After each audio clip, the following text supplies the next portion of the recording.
নমস্কার। নন্দীর পাঠশালায় আমি গোপাল নন্দী দীর্ঘ বিরতির পর আবার উপস্থিত হয়েছি আপনাদের সামনে দুর্গাপূজা।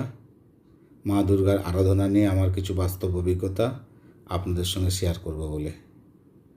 মালদা শহর থেকে প্রায় 3.5 কিলোমিটার পূর্বে শাহাপুর গ্রাম পঞ্চায়েতের অন্তর্গত এবং মালদা বাইপাস থেকে 1 কিলোমিটার মধ্যে নিত্যানন্দপুর গ্রামটি অবস্থিত।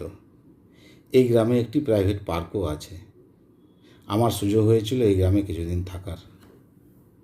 নিত্যানন্দপুরে থাকাকালীন গ্রামবাসীদের সঙ্গে মা দুর্গার আরাধনায় মেতে উঠেছিলাম।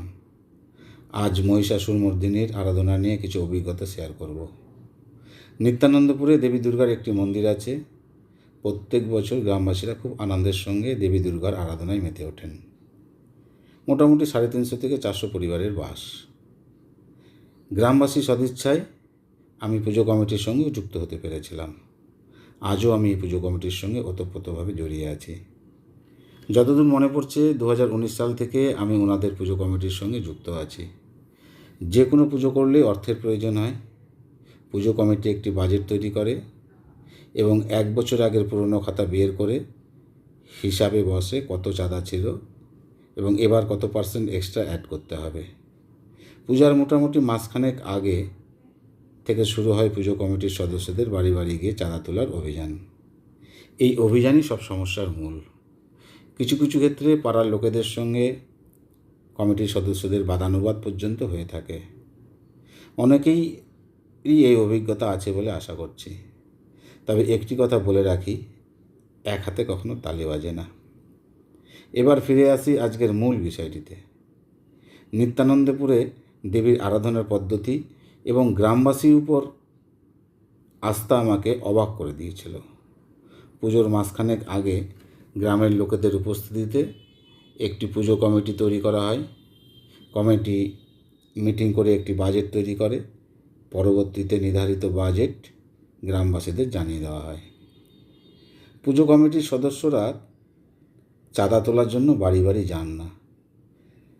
গ্রামবাসীর উপর কতটা আস্থা থাকলে একটা পূজা কমিটি আজকের দিনে এইরকম সিদ্ধান্ত নিতে পারে। কমিটির সদস্যরা বাড়ি বাড়ি গিয়ে গ্রামবাসীদের নিমন্ত্রণ করে আসেন নবমীর অন্নপ্রসাদ গ্রহণের জন্য।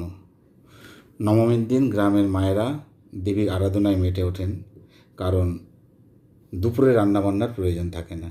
কমিটির সদস্য হিসেবে আমি খুব কাছ থেকে দেখেছি গ্রামবাসীরা পঞ্চমী থেকে নবমীর মধ্যে মন্দিরে এসে মায়ের আরাধনায় নিজের অংশীদারিত্ব মায়ের চরণে নিবেদন করছেন এবং পূজা কমিটি রসিদ দিয়ে তাদের দায়িত্ব পালন করছেন।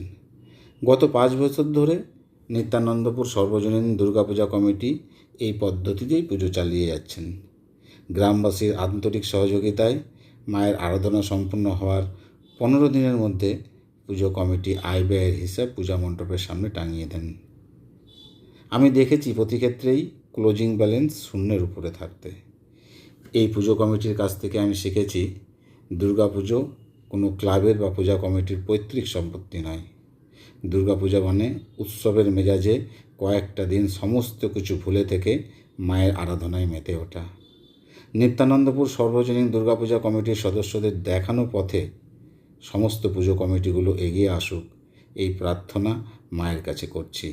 মা সবার সদ্বুদ্ধি দিক। উপার্জন করা আমার লক্ষ্য নয়। ভালো লাগলে নিজে গ্রহণ করুন, মানুষকে দিশা দেখান। শেয়ার, লাইক, সাবস্ক্রাইব অবান্তর।